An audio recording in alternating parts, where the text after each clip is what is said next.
Why in the world is Mama Natural feeding her baby gluten this early? I will tell you all about it in your week 34 update.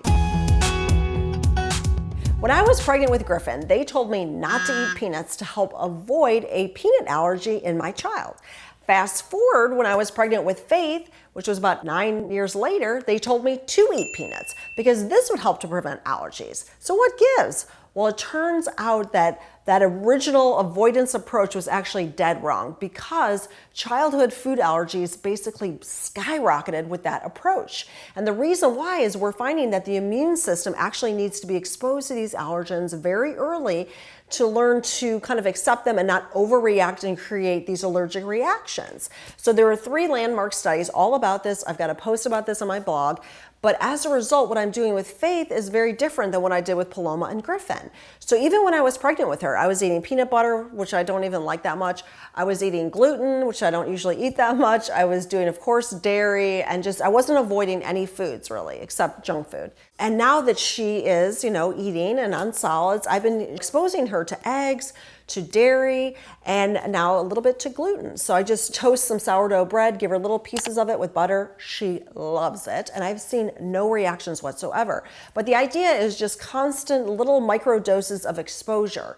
If you don't feel comfortable with that, there's different products you can get. One company I really like is Ready Set Food, and they've got these special organic powders that you can, add to breast milk or food and give it that way.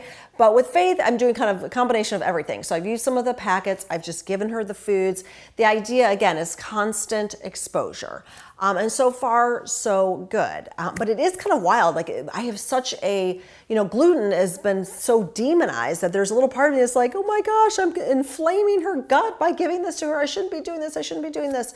But the truth is, we've been eating gluten for thousands and thousands and thousands of years. So it's important to get organic and to get really high quality forms of it. Unfortunately, even in some of our organic grains, we're seeing some nasty chemicals and pesticides and kind of fertilizers, even in organic.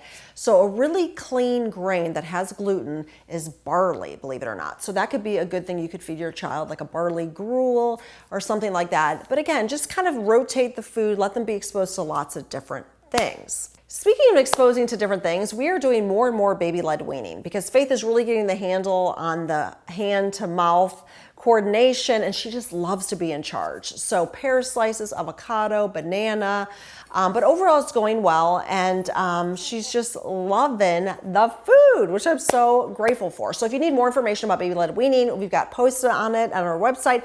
Plus we have a cookbook, because sometimes if you're like me, you get in a food rut, you're like, oh my gosh, what can I feed them?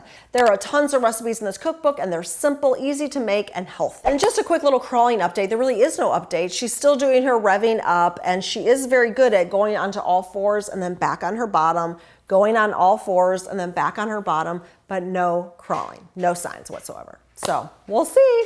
So there's your week 34 update. I hope you and baby are doing great, and we'll catch you next time for week 35. Hi, I'm Genevieve Howland, aka Mama Natural, and this is my 3rd baby, Faith. Together, we'll be taking you through baby's first year. So be sure to sign up for your free updates at mamanatural.com or subscribe to my YouTube channel. Thanks so much, and we'll catch you next week.